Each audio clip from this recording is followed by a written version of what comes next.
Hi everyone, my name is Danielle Dwyer and I'm going to tell you a little bit about my literary review today, which is titled, I have my paper to reference, The Impact of Positive Psychology on Second Language Acquisition. And in favor of keeping this short and sweet, since I've tried this a couple times now and it's really difficult, I am going to read from parts of my paper just to keep it condensed. So my abstract is positive psychology is a burgeoning field of study and has been increasingly applied to an array of academic disciplines within the last 2 decades. So it started in 1998 exactly, became kind of official. In the case of this literary review, positive psychology will be defined in its relationship and applicability to educational practices and interventions in the classroom.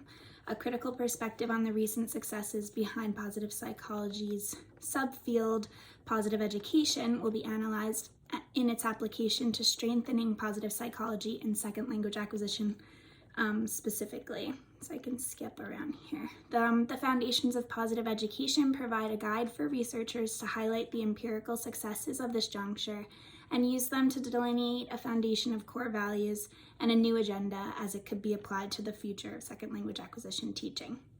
So for years, the challenges of second language acquisition have been framed in a deficit-centered arena heavily focused on learner anxiety. So this literary review will provide examples of successful positive psychology implementation and interventions in education and challenge the field to consider strengths-based research approaches of positive psychology and PPIs, or positive psychology interventions, applied to second language acquisition. So basically my paper breaks down a little bit about the history of positive psychology, which kind of began 20 years ago, to counter the focus of the field, which was mostly on disorders, and to begin a deeper and wider study on other areas equally related to human development, like happiness, contentment, quality of life, and well-being, which I think we kind of see in present day. Just there's a much greater focus on well-being of students, well-being of teachers, mostly students, in play with things like character development classes or just positive behavior support, school-wide positive behavior support systems. So I was curious to just do some more thorough research on second language acquisition, specifically what's going on. Are there positive psychology interventions happening?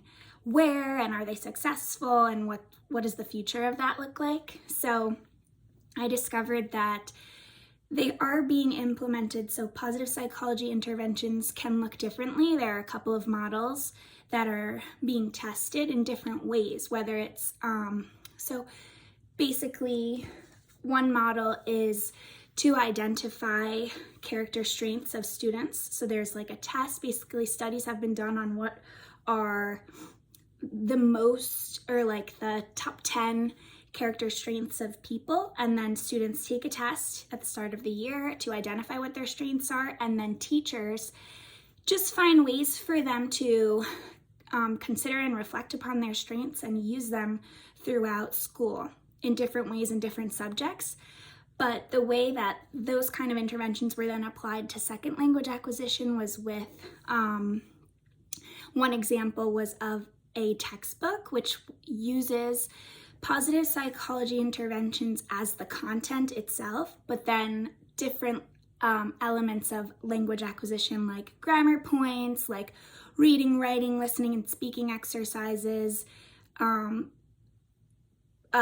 like leveraged off of positive psychology as the content material itself instead of choosing like random content or, yeah, I don't know if that makes sense.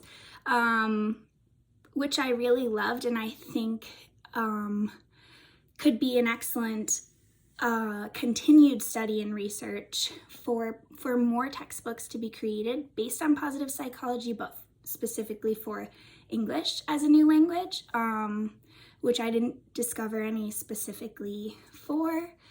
Yeah, there are, lots of different studies and ways that it's being implemented, and if you're interested, there is one website with 50 empirically studied, which just means like many people have applied them, tested them, and established that they are successful, that have been used in second language acquisition. And there's a website. It is ggia.berkeley.edu, and that kind of lists some that we could even use. That's what I wanted to include also in this, as future educators in whatever capacity we're working as teachers of English as a second language. So sorry, I feel like that got all over the place, but if you are interested in reading more about the other studies that have been done for second language acquisition specifically, I would be happy to share my paper with you. And yeah, I'm just excited for the future of the field. I think it's going to continuously grow and become more influential from the top down. I think well-being in general, like I mentioned, is becoming more important, and I know specifically in the realm of second language acquisition, when we've learned about the different theorists and understanding how it's acquired, it's just so important that enjoyment and happy emotions are a part of the process. It's not just about drilling things.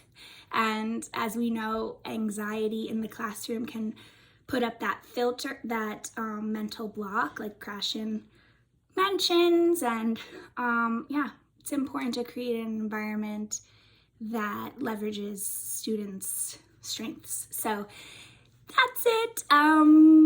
I'm excited to see the rest of your videos. Bye.